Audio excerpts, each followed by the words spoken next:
Hi, everybody. Hi. How's everyone? Who is this? This is for me. I'm just going to turn it towards me. Who I am, because sometimes I forget.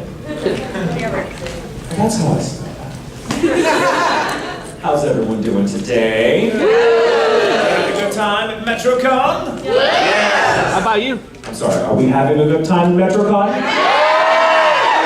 No. Okay. I'm having a ball. Thanks for asking, whoever asked. You're very, very sweet. Thank you. You're a listener.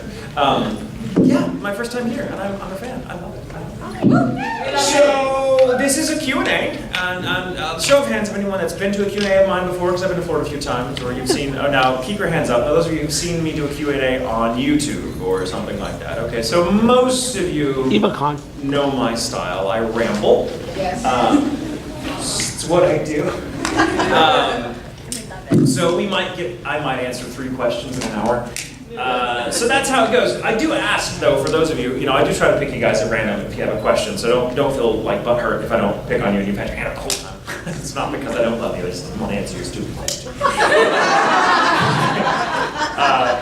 But I do ask that if you have a question, if it's a question you know the answer to, or you've seen me answer it before, or you've seen it on YouTube, me answer that question. Because, voice actors get asked the same questions over and over and over again, and I'm sure you're just as tired of hearing people, how do I become a voice actor? I don't know. I became a voice actor my own way, and I would recommend nobody to follow my example, because I waited 10 years and actually said no to an audition. Look at me now. I encourage you to try it.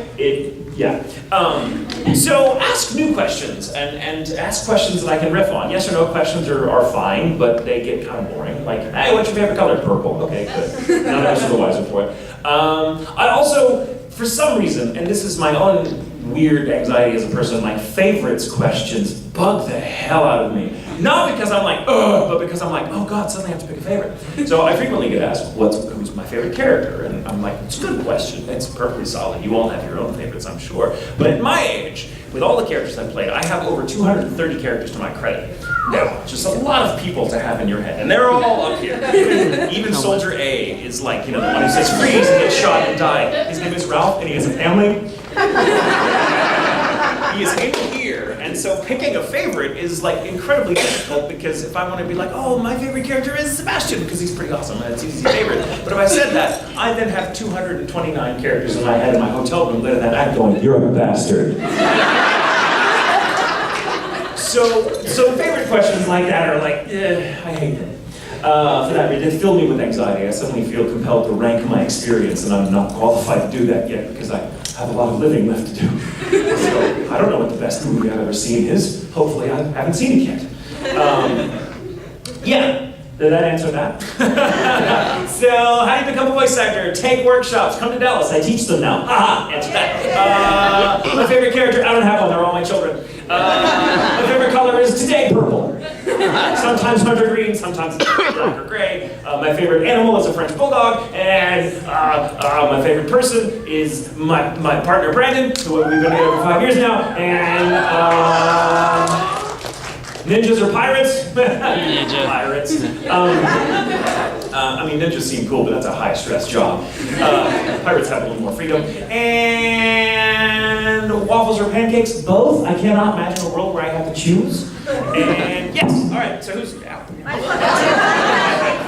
So having said that, who's got a question for me? We'll pick you first, darling. Hi. Hi, that was a statement. You lose. Next question. So I know that, because Funimation does all the simul-dubbing, does that get hard for you lately? Because you've been simul-dubbing so many lately. Does that make it hard for you? Like, do you lose yourself with the characters sometimes? I have no time for anything else. Show of hands real quick, because if you don't know what a simuldub is, I'm about to educate you. Who knows what a simuldub is? What? Good. Where the hell are the rest of you been? A simuldub, I'm going to give you a quick breakdown. Okay, rambling. Strap in, kids. So, in the old days of dubbing, like anything prior to about 4 years ago, dubs tended to come out about a year or sometimes more after the original Japanese had aired in its entirety over, on the island. So, and then we would get them after much negotiation, and we'd spend months adapting the scripts. The rest of the writers would adapt the scripts in bulk. over a period of many weeks, many months, and then we'd start recording them over a period of weeks and months, and really there'd be a staggered release, usually about 4 to 6 episodes a hit. And that's how it was for years and years and years. And then somebody at Funimation had the genius idea of being like, why are we waiting so long? Because it gives, online pirates more time to disseminate stuff illegally. If we can get it out as quickly as possible after the Japanese, there's less downtime. People will be more. It generates more hype theoretically. And so they're like, let's try this. And so along came Space Dandy, which was the first simuldub. And a damn good one. Yes, you can do it. Damn good one. The writers had to really rise to that challenge because in the old days, and I've been a writer for almost 15 years, about as long as I've been an actor, a voice actor. And in the old days, a typical script deadline for a 25-minute episode to adapt that from materials received to finished booth product, we had usually about a week, sometimes 2 weeks, depending on the needs of the particular show. With simuldubs, we have 48 hours, and now they have 16. So I don't write anymore because fuck that.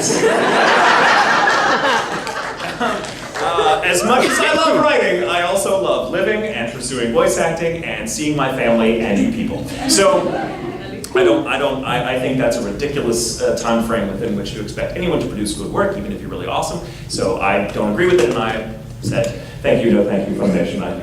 We'll go our separate ways. I still act for them, but I do not write anymore because that's some bullshit. So, I also cussed, that was another rule. It's PG-13, I can say fuck like twice. But you're also getting the real me, because this is just how I talk. We love the real you. I do too.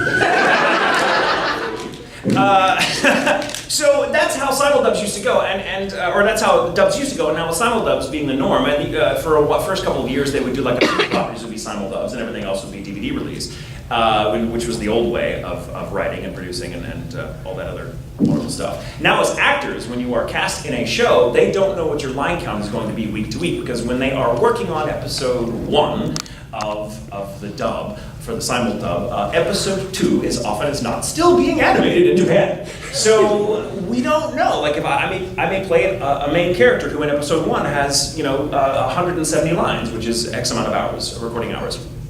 And next week I may have 2 lines. We don't know. But I have to sign a contract, and with my agent and everyone else going, I will be available for the simuldub entirety. Like I can't go on vacation for more than a week. I feel you. Oh, that was the door. Sounds like a baby crying. Baby door. Oh, this is going to turn into a ghost story panel.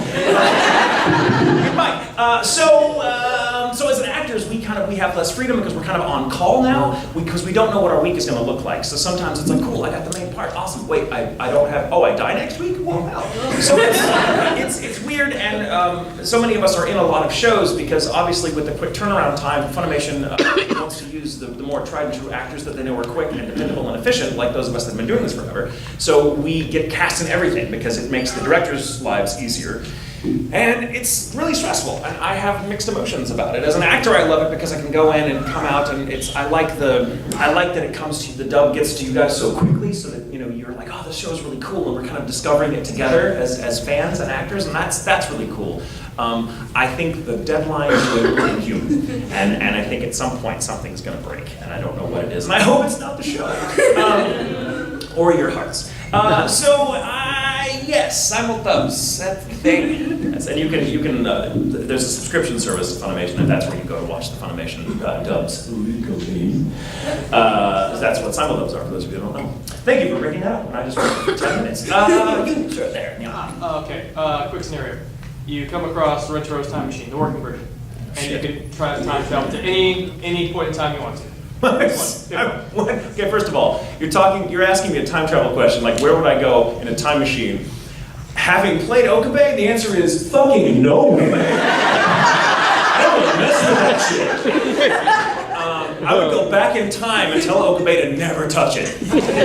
Never mess with it, this is going to ruin everything and drive you crazy. I used to think time travel was cool, and now I think it's the worst idea ever. Now, if the TARDIS landed, that's a different story. I'd have to go with the Doctor. Where would you go? Question, like, where would you know? Where would I go? Where would you go? Any point in time, where would you go? I don't know. Somewhat in the future. Just Just the future. I don't, the future seems like it's going to be very worthy of that noise. You in the front with glasses. Going with the Steins Gate thing, how difficult was it to actually do Okabe's emotional range throughout the first series? And Hardest thing I've ever done in my life.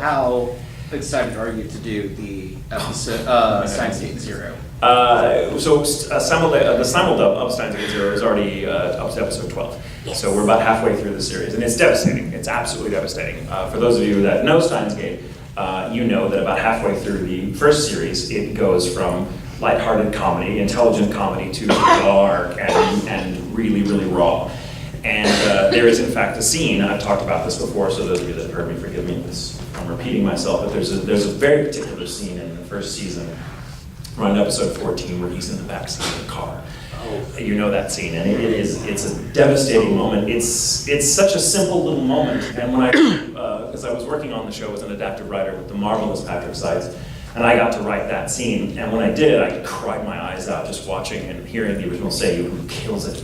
And it's a brilliant scene, and for those of you that don't know the show, it's the moment where you get to see this character as he really is. There's no bullshit about him anymore. He is devastated, he is crying, and it's real. Even talking about it, I get goosebumps, because it was a really turning point for me as an actor in the booth. Because when I wrote the scene, I was like, oh my God, this is gonna be so hard to do when it comes time to record it, because this is gonna be crazy. I've never had a character this real before, this close to just who I am as a person.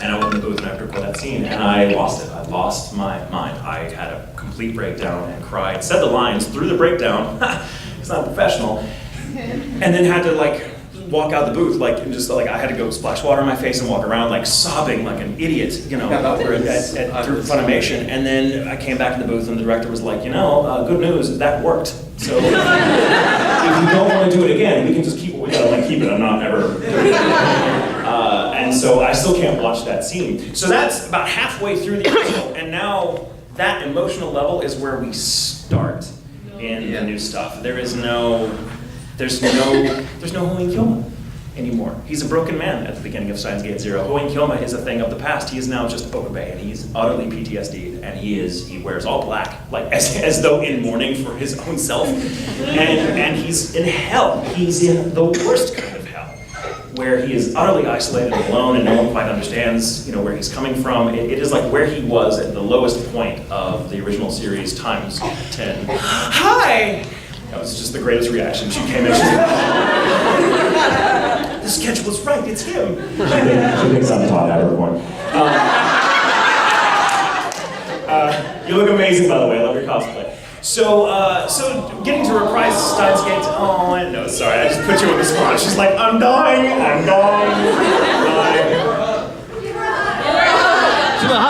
Hug. You give good air hugs. So it's devastating, but it's also the most rewarding as an actor, because it's some of the most gritty, real acting I've ever done in my career. So thank you for that. It's this side, you in the glasses there. Oh, the one in front. We'll do you next. To bring to another into the character, how did you feel about playing Sugiyama from Tokyo? Oh, yeah! It's pronounced Skiyama, thank you very much. But that's fine, we just call him the gourmand. I love playing those characters because their job is to scare the shit out of you. And for you to be like, oh my God, that's so, wow. I got to record the hanky scene. The first hanky scene. I know, I've really got to qualify that more, because for people that don't know, it sounds like I'm describing a porn. It's not quite that. But there's the scene when he's losing his, cookies, because he's like, oh, I get the smell of your blood, it's so creepy. That was the engineer that was working on that show with us. That was his first day on the job. He wasn't an anime guy, he was a sound guy, and he was brilliant at his job, and he was really great. His name was Dom, and I love him. And he came in, he's like, yeah, I don't really know anime that much, but this is really cool, it's a cool show, all this, and I had to do that scene. And I was directing myself that night, because I was helping Mike McFarlane direct some stuff just to take the load off his plate, because it was a simuldub.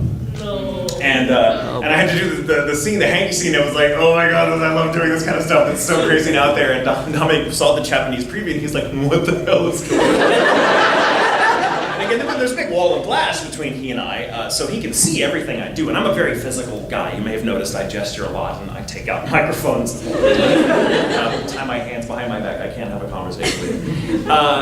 And so I get really physical in the booth, and I do weird movements and stuff just for the voice to do things, and so I end up looking really abstract and crazy. If you saw me doing this in public, you'd call an authority. And so I was doing this, and I was like, Dominic, yeah? Don't watch me. So I like have my shirt up in my face, and I'm like half naked, and I'm twisting, and I do the whole scene, and Dominic is kicking ass because he has to chase my levels, because I'm all over the map, so he's got his hands on the dial, like chasing me, because one minute I'm here, and the next time I'm here, and then I freeze in position after each take, because I want to keep that energy in case we have to come right back in to get a pickup. And so I'm stay like this for a second. I'm used to quickly hearing, okay, now that was good, let's check it out. But sometimes it takes a minute, and I just hear crickets. And I'm like this. And there's nothing. And I just kind of... And I look over at Dominic, who's like... What? I told you not to look! And he was like, no, I'm sorry.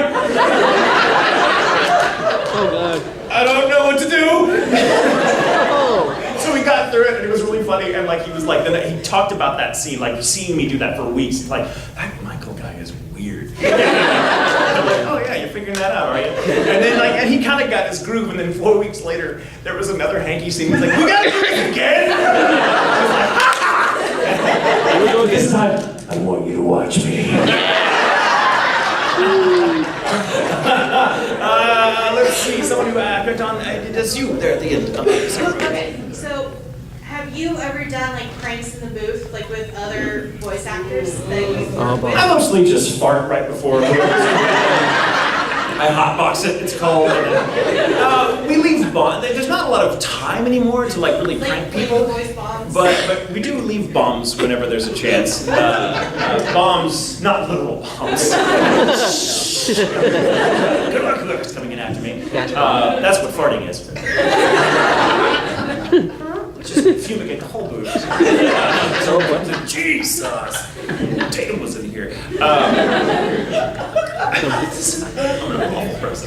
Bombs are when, like, so if I'm recording, a scene, and let's say I'm in a scene with Jamie Markey, and I know she's not recorded yet, and I know that whatever I say, she's going to hear in her pre-roll when she has to lay down her lines. So I might, of course I have to get the actual line as written, but I might also get lines that are like, completely inappropriate just to see if I can throw off her game. Now, Jamie is a consummate professional, so it never happens that I throw off her game. But Jamie also, as a writer, is really good at giving you ideas for bombs for other actors. She was the writer for Italian. Pearl clutching, right? Some of the funniest shit I've ever seen and read and got to do, because she's fabulous at comedy, she's fabulous at everything. Stop it, keep going. Right? She's amazing. Well, so do you remember the scene? And you remember the scene where France is, I know you guys know this, but you remember the scene where like France is like, telling little brother Italy about the birds and the bees, and he's like, wait, when do people love each other out? And it's just like 20 seconds of beep. His mouth is going, and it's all this stuff. Jamie just said, like, she wrote like beep, whatever, but in order to put the beep there has to be something for it to cover up, and there's no beep it's all post, so I have to put something there for them to cover up with the beep so that you get the full effect. So Jamie just put in the margin notes for the actors and directors, she's like, Michael, just make Todd really uncomfortable. And I did. I can't begin to tell you what I said. I'll just say that it started with so I guess I can begin to tell you. It started like, hey, when two people love each other and said stuff, directed specifically at Todd, which was totally awful. But I've known Todd for years, and I'm like, I have to do it, because he would do it to me too if he'd gotten the chance, and has. Many times, like we worked on Holic together, and he would give me bombs about like the shape of the pipe fox all the time. He'd be like, oh, it looks like a penis on your shoulder. But Todd, get out of my head. So I left him this like 20-second long tape that was not going to be beeped out until post, so Todd was going to hear whatever I said when he came in to record. And I know it worked, because he was there a few days later, and I was walking in the hall, and I ran into him coming out of the booth, and he was like, hey, Tatum, how's it going? Oh, yeah, you got the bomb! Oh. Yes, you. Yeah, so what's the weirdest fan experience? The weirdest fan experience? I don't want to give you any ideas. I have a really high threshold for weird. So, do I tell you the story about the old woman who farted on me? No. I was weird. I was at a comic book shop doing a signing there, which was really cool. I hadn't done that before, and I'm a comic book nerd, so I was like, oh, cool, and they were going to give me like comic books as payment. I'm like, yes, please. And I used to smoke then. I don't anymore, because that wasn't doing myself any favors. But at the time, this was years ago, I smoked, so I stepped outside in the alley, mind you, for a cigarette, and I was like, just smoking, and I was there with another voice actor who was also having a cigarette break, I won't mention their name, because they may not want to be associated with this story. And we're just talking about, oh, it's really cool, the people are really cool, and out of the shadows, Oh no. literally out of the shadows, in this alley comes this like 100-year-old woman. I mean, she was like dressed like, I mean, far be it from me to tell anyone what they should and shouldn't wear. But if my grandmother was dressed in that corset, she's gonna go to church by herself that day. So she just comes up to us and very elegant. She has this incredible smoker's voice. And she's like smoking a Virginia Slim, which is like 3 feet long. And she had this weird thing where she would just take this impossible drag and never exhale. Where is it going? And she'd be like, hi guys. Big fan of your work. And we're like, how are you now? Well, that's nice. And she wanted us to sign her corset, which was a lovely corset, like a steampunk thing. And so she pulled a couple of Sharpies out of her décolletage. Which was like, I should have really put that in there. And produced them out. And now we'll have it. And they were both black Sharpies and her black corset. She wanted to sign, and we were like, oh, well, she's like, oh, I know. There's a lot of people's signature song here, and I'm the only one that knows, because they're all invisible. And I look at my friend, and I'm like, we're gonna die. This is how we die. So how do we say no? So we kind of crouch down and we sign, and as we sign, she takes a drag off the cigarette, and we both hear this. Now, What's that? let me give you some advice for those of you that find yourself needing to pass gas in public. You're gonna do it. We all do. If you make a noise, there's no hiding it. If you're in an elevator and there's only one other person, they know they didn't do it. The decent thing is to just go, sorry. Because at least they go, all right, well, at least they know they farted. It's a lot weirder when you're with someone like, do they know they just farted? They're acting like they don't know. That's somehow weirder. So, just own it. It's like if you don't want someone to laugh at you for falling down in public, stay down. They'll go from, ha, oh. And don't get right back up, because then they'll laugh at you. So if you don't fart in public, just own it. I mean, don't go out intending to fart in public, please. At home, don't be like, I'm gonna do what Tatum said. He said to fart in public. No, I said own it if you do. This woman didn't own it. She just sat there like nothing happened, and it made it so awkward for the rest of the signing process. She was like, and we're like, Okay.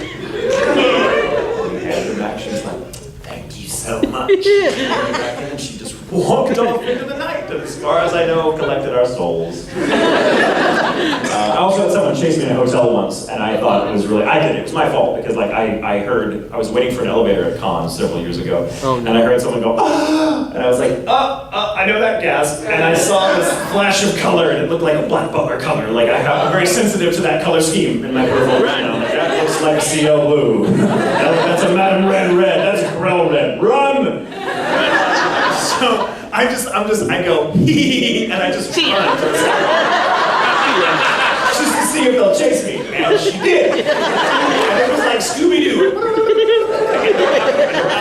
There's a mummy, and and finally, after like 5 floors, I'm like, okay, I'm sorry, I was just messing with you. And she came up, and the only thing she wanted to know is if I knew Vic Mignogna. Oh, thanks. I deserve that for whatever it is. I accept that. You, darling, who I embarrassed earlier. What's your question? What's your relationship with CWPA? My relationship with CWPA? Everyone's like, oh, shots fired. I met him for the first time about a year and a half ago at Yorkshire Comic-Con, or CosplayCon rather, Yorkshire CosplayCon, which is really fun. I've known of him for a while, because he does a really good me, and I'm like, bitch, you better stay in England. But when I met him, and he was a super cool guy, and he wanted to do that interview, which I'm assuming you know the one I'm talking about, where he's like really awkward. And he was like, can we just do this little sketch I wrote out? And I thought, this is really funny. Can we just like, we ad-lib through it where you're super awkward, and I'm like just trying my best to like not show that I hate every moment of it. And it was really, I still think it's one of the funniest things I've ever gotten to do, because it was, his timing is so solid, and when we do the prank calls and stuff, it's great. I love Connor. I consider Connor a dear friend, and he has a really nice ass. Who has another question? Yes, you darling with the sunglasses. What was your, like, before your voice acting, what was, like, the worst job experience you've ever had? I think I worked retail for a lot of years, just as what a lot of actors do. I mean, it's in retail waiting. That's a typical job for actors, because it's hard to make a living full time as an actor. So you put yourself with jobs that have a more flexible schedule, and traditionally retail and waiting do have more flexible schedules, so we go to that. For 3 years I worked in a bookstore, and working in a bookstore around Christmas time is hell on earth. And I used to work the info desk, which is I was the guy you'd come to see if you were looking for a book and you didn't quite know what section it would be in. And I'm amazed at how people who are presumably literate would come in and be like, this is a real exchange that I had with a real person in this job, and she came in, she's like, I am looking for a book. I wondered if you might help me. Sure, absolutely. I mean, it's on my tag and everything. She's like, well, here's the thing. I don't know the title. I don't know the author. And I'm ashamed to admit I don't even remember what the book was about.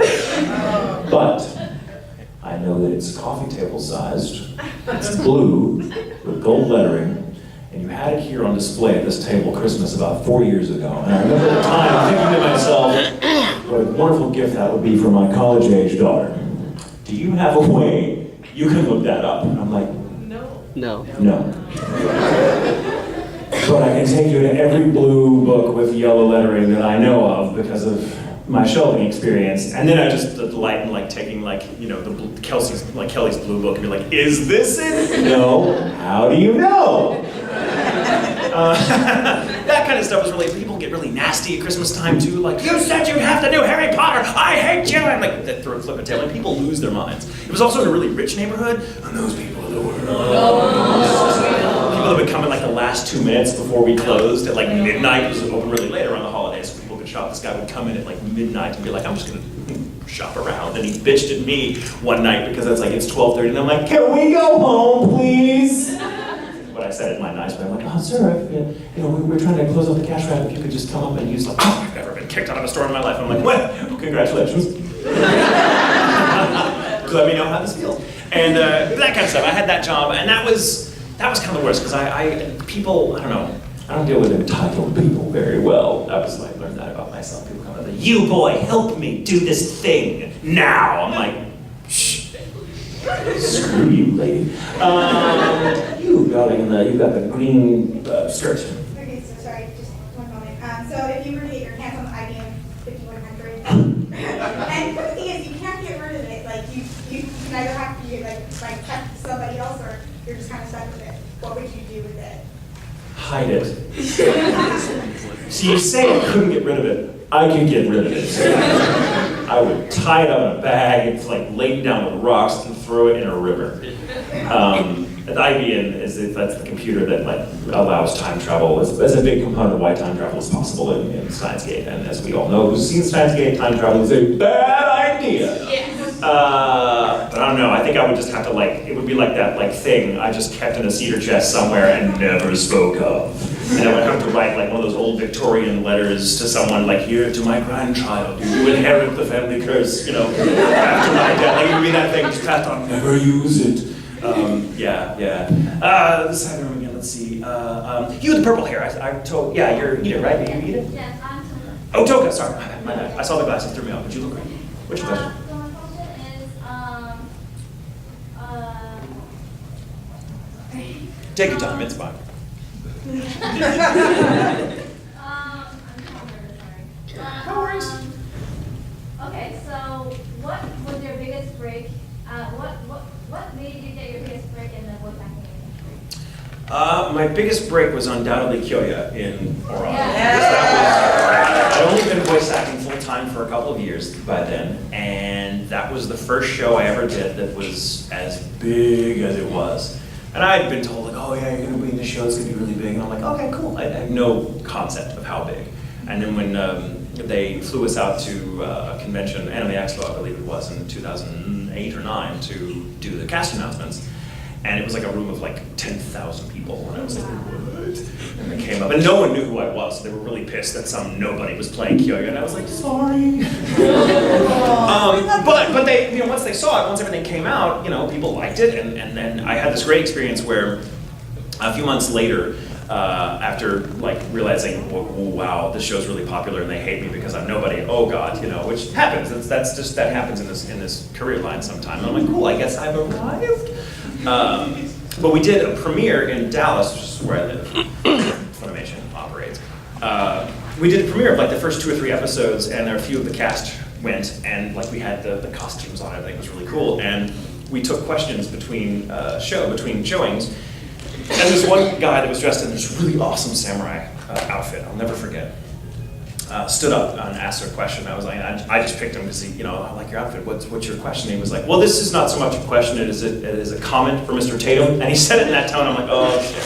Here we go. And he just said something really delightful. He was like, you know, I'll admit when I heard that you were cast in the show, I thought, who is this guy? He's going to be completely wrong. And this is my favorite character, and I cannot believe they picked this guy to do it. And I'm like, why did I pick this question? You know, and I could feel the audience going, and he goes, but having seen it, and he turned and he bowed to me, and I was like, and then I saw him years later. I actually told that story in a panel when he was sitting. He was like, oh my God, that was me! And I was like, hi, me! But definitely Oran. Oran was my big break. Because that show is now over 10 years old, and it's still extremely popular. And in this business, that never happens. Like a show that had 1 season 10 years ago, it has never come out with more material, except in the manga, of course. But like, there probably never will be a season 2. I mean, I say that just because I'd given up hope years ago. I could be wrong, but so far, I'm not. And that's a show that people still come to me and be like, oh my God, look, who is this? Then the show is great, and they come to Greg, they come to Vic, they come to everybody who's in that show and say thank you. Like, you're still watching it, you're still watching it. New people are finding it 10 years later. That almost never happens. I actually met you, Top Capricorn, MR.GEEKMEOUT, and Travis Willingham. That's almost the entire cast. Almost the entire cast, Yeah. yeah. And I would really like just saying, I just want to get at your autograph section. Yeah? I want to get a picture with you. So. Come down. Yeah, I will. Awesome, please do. I'd be delighted. You in the black, you've got the black sleeve. First of all, you're my favorite. I'd like to say that. We should hang out more. What is your favorite part from writing versus directing versus acting? What's my favorite between those three, or what's my favorite about each individual one? My favorite part of acting is getting to explore myself. It's going to sound really highfalutin and frou-frou, but as I get older, I have a much more kind of spiritual and Zen-like relationship to acting, and I consider it quite a privilege to be able to tell someone's story in whatever way I'm called to do it.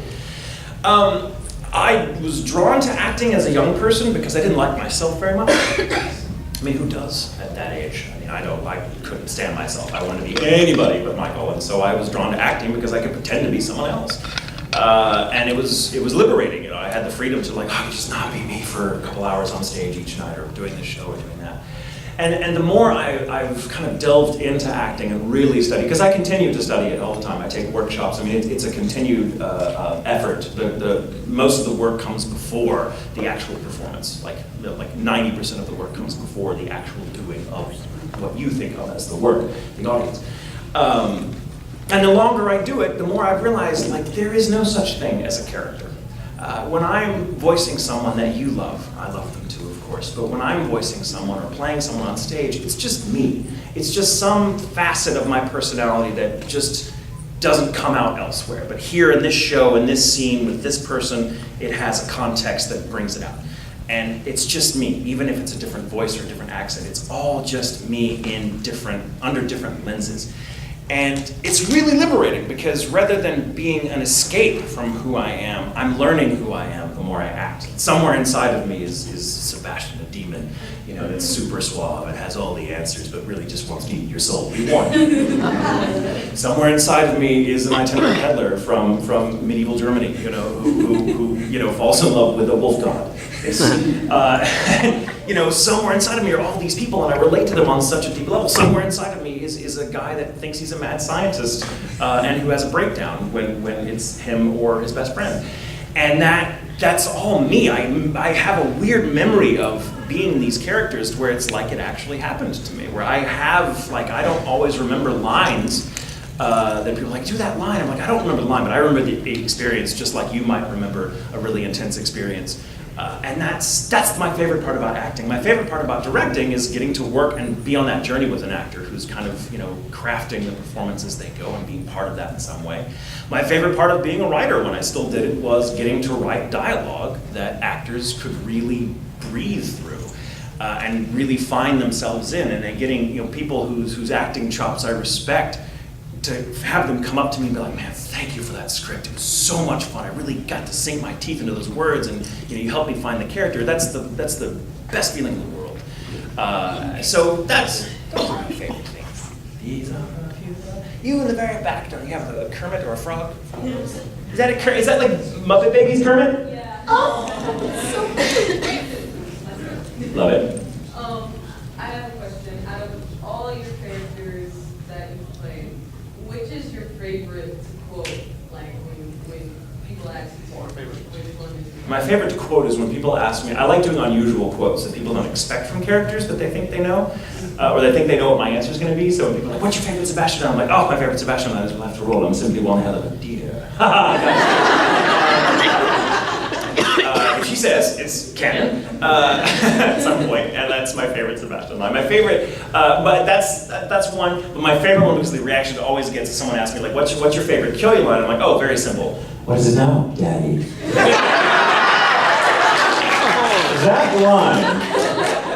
That line took 15 takes. What is it now, Daddy? 6 syllables. It was written to flaps. It fit perfectly because Monica Rial was the writer and she knows what she's doing. And she had the director, Caitlin Harvey. That show, like, oh my God, you cannot. Kids, if you want Caitlin Glass to appear next to you at midnight, look in the mirror and say Oron 3 times. That show was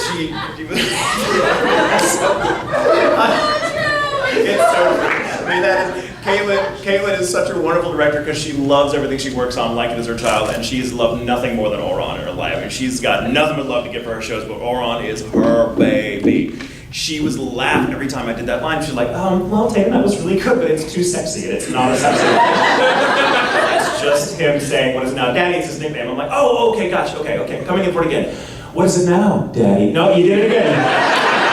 It's sexy, and I'm like, I'm sorry, Caitlin, I have no frame of reference for how else to say this. But whenever I say it, it's sexy. What is it now, Daddy? And finally, so like the last take was me being like, what is it now, Daddy? That's it, that's the take. I was like, thank God. That line. No, let's go back to over here. You, darling. Yeah, I know fellow voice actor Rita Palencia likes to prank you a lot. I was just wondering if you've ever done an epic prank on her at all. No. There's no. You can't prank Brina because she.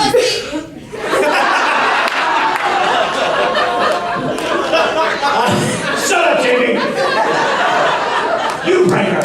I tried, and it failed miserably because I didn't plan well. So Brina, at some point, like, she started this whole prank war that was really just a prank, like, war that was one prank that she wanted me because I tried to get her back, and it always failed. And she actually preemptively got me back because she thought, oh, you're going to get me again, so I'm going to go ahead and prank you a second time because I'm assuming between now and then you'll have done something. Oh, you didn't? I'm going to prank you again anyway. And the first prank she did was to break into my house and rearrange my furniture.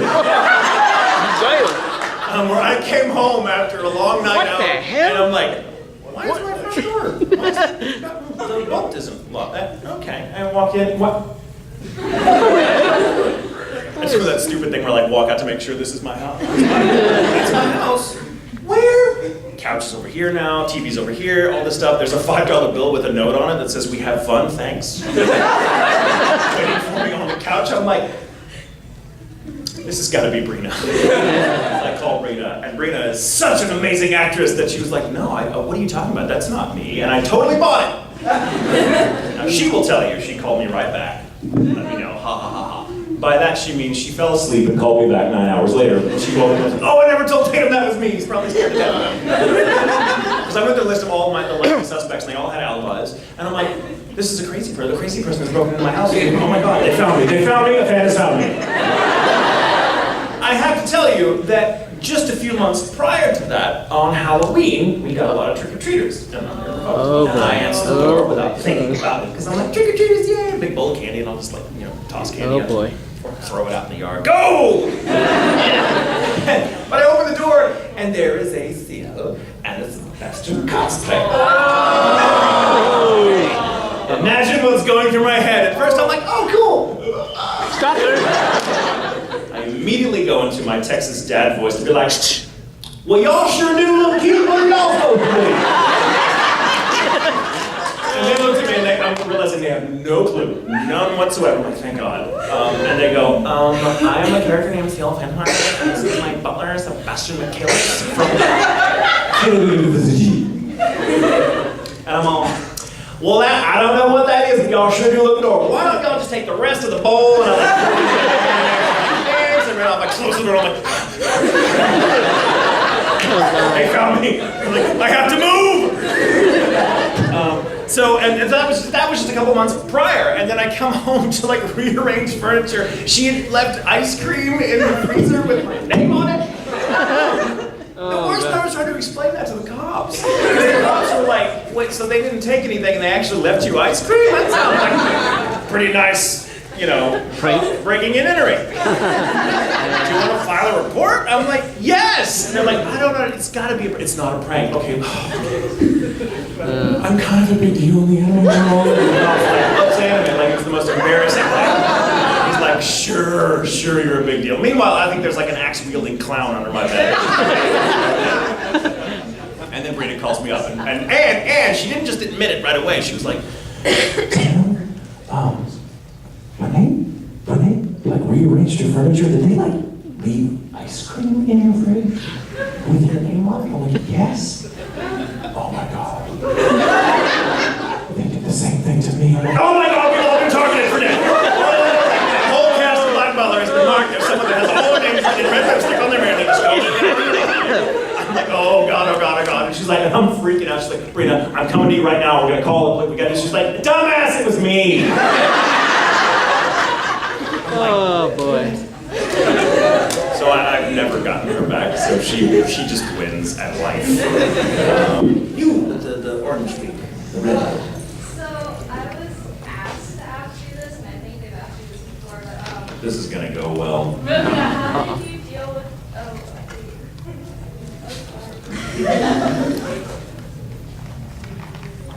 Consulting folk. how did you deal with the PTSD of playing a goblin?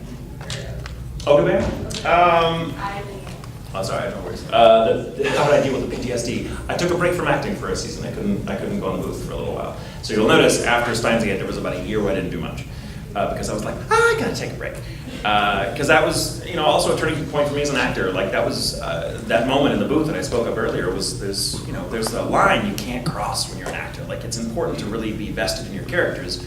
Even if it's for a show that you may not be the target audience for, it's your job to be in that person and to speak through them and tell their story for the audience it is for, and I believe that. But you have to have a line. You can't bring it home because it's psychotic. And you have to, you can't continue to go through what these characters are going through and bring it home. You have to learn how to be like, okay, we're going to leave Okabe here. And I hadn't learned to do that yet because I hadn't encountered a character that intense. So it didn't seem as, it wasn't as necessary a thing in any other performance. Like Sebastian is very low key and very fun. So bringing him up is fine. He comes in very handy at restaurants, for example. So I'm happy to bring Sebastian with me and Kyoya with me and others. But Okabe, you know, is a broken thing. He is in hell, and it's hard to bring that. It's hard to get rid of it unless you have experience. It's like exorcising a demon from your home. It's like, out demon. Like if you don't do that, you're gonna have a bad time. And so my method was, when I wrote the scripts along with Patrick Sykes, nerdy nerd, I bought a lab coat and I wore a lab coat while writing it. I didn't wear it in the booth because that's super unprofessional and weird. And I'm like, hey guys, I'm here. Like, it's just weird, and it just gives the wrong impression to your director. Tell us for answer one day. You do it. But I had the lab coat at home, which became like his totem. And after you know, when we were done recording and I wrapped and everything was out, I gave it a Viking funeral. I took it outside in my nice big backyard that I had at the time, and I burned it in a little apple tub, they call it. And that was not out of like, screw you! It was more of a, you know, like it's just, I need to be done, like let it go, and I did. And then 7 years later, Steins Gate Zero comes out. And I'm like, well, at least he's not wearing a lab coat anymore. So that's good job. My next signing today is at 3? Is it 3? It's at 3 o'clock. 3, and we'll be here for a little while. That's yes, you're done. It's 3. Yes, you. Yay! Yay! How are you? I'm good. I'm good. No, that was your question. No, it wasn't. I'm sorry, I shouldn't have asked that. Voicing Sebastian, did you ever think that he would be such a big character that even numerous about fans? No idea. Like, they just love him so much? I'll tell a kind of a little emotional story about Sebastian that I haven't shared before. Not Does really, it it's involve not. a nun? I hope not. I hope it doesn't involve a I said an emotional story, not a dirty one.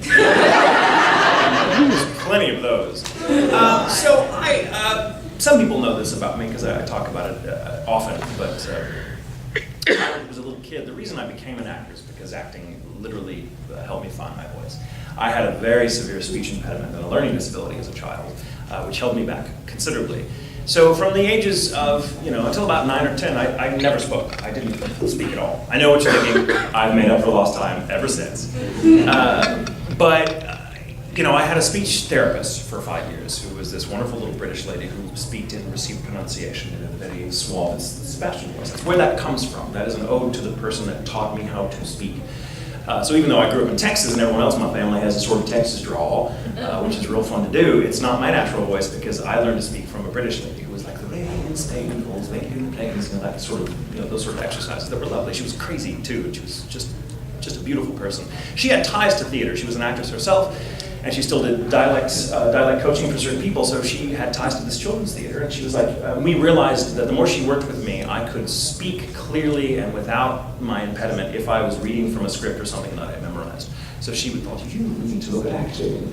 And so there was a production of The Velveteen Rabbit coming through town, and they were looking for some children to be in it, because it was an all-children production, and I auditioned for it at her behest, because she knew people, and she was like, oh, I can do it, and I did, and it was my first experience acting.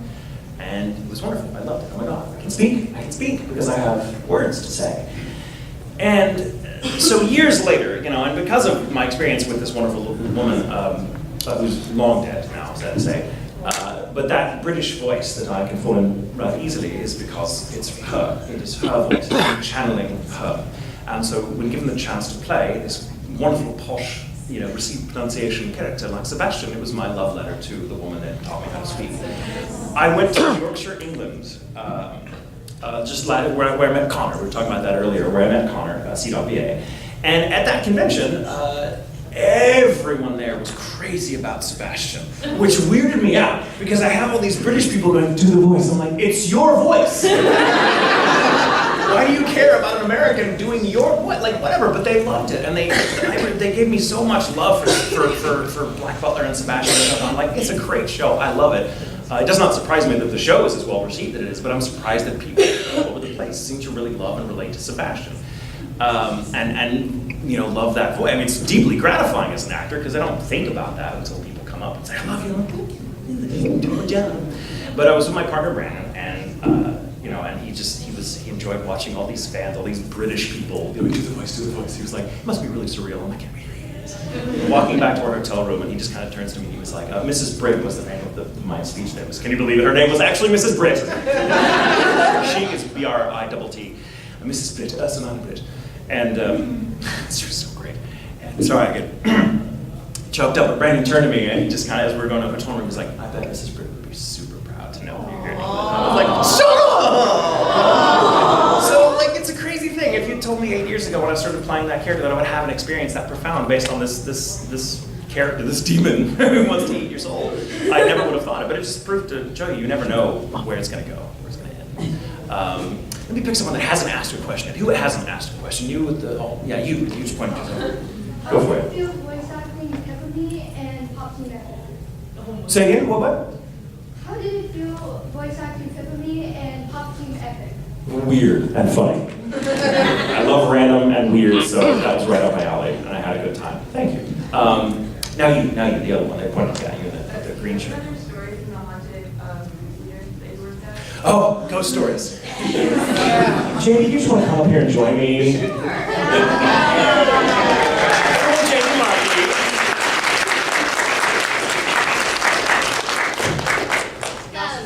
I film right after this, so. So just stick around. Does she get her own name tag? I do.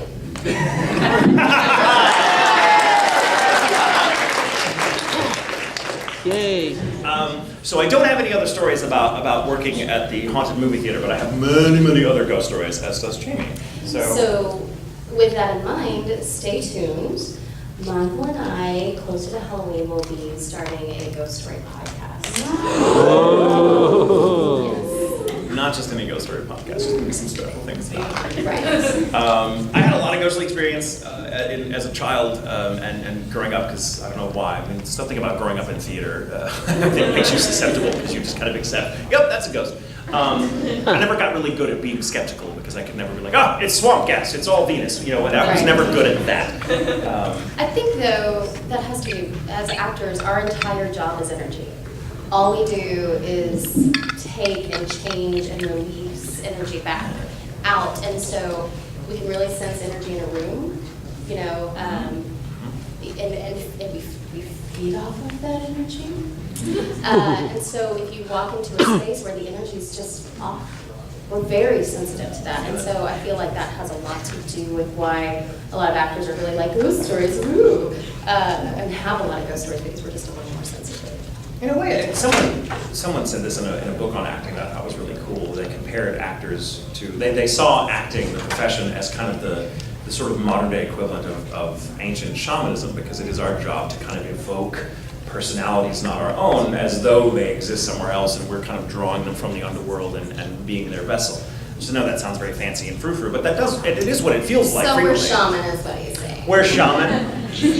But I think that relationship to the idea of like invisible people, because like, you know, Sebastian's right here next to me right now in my head, and Lawrence is right here, and they're all here in some way. So it's not a far cry to be like, yeah, there's a dead guy just right over there. Like, it's not difficult for me to believe that already, so I kind of accept it, and when you accept it, weird things can happen. Again, I don't know what it means. I don't necessarily believe in things, but I believe in my experiences, and I know stuff happens. And we've had quite a few. Yes. And even together. Yeah. Which is why we're going to do the podcast. We're like, we have too much stuff happening around us to not do this. So, I'm trying to think of a good ghost 5 minutes. We got 5 minutes? 5 minutes. Or are you just raising your hand? I was just raising your hand. Yeah, you got a question. She's like, 5 minutes. 5 minutes.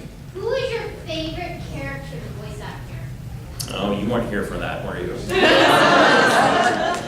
not really big on favorites. It's hard to pick up. They're all part of me, you know? It's like asking me, what's your favorite body part? Here's a question. Let me ask it this way.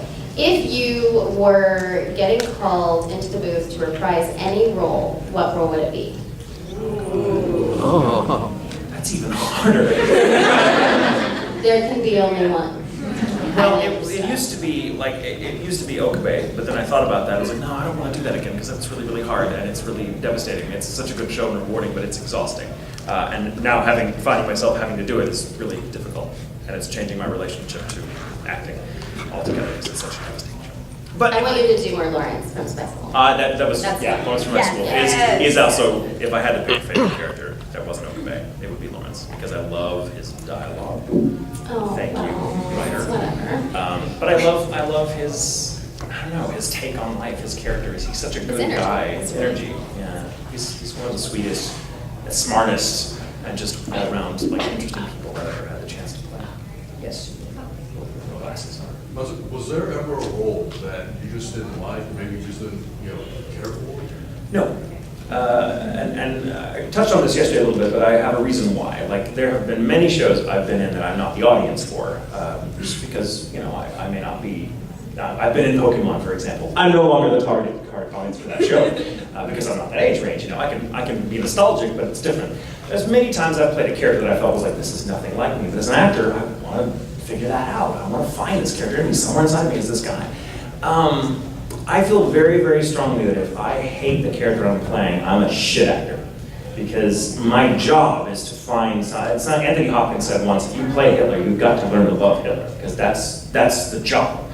It doesn't mean that you as a person endorse him, but it means to play that character, you have to be true, and that you have to find the resonance, you have to make it real, which means you have to be respectful. And there's nothing less disrespectful to a role than to lack the imagination to find something about it to make your time with that character worthwhile for you and the audience. So if I ever find myself disliking a character, it's my own fault, not the materials. You can do great things with substandard material if you're in it, if you're really swept up by it. And so I believe there's too many people, too many good actors that never get the chance to work because they're just not in the right place at the right time. And for me to accept a role that I didn't like or couldn't find my way into when someone more deserving could have done wonders with it would just be, that's just an asshole thing to do, and I don't believe in it. So I make a point to find something about every character I play to love.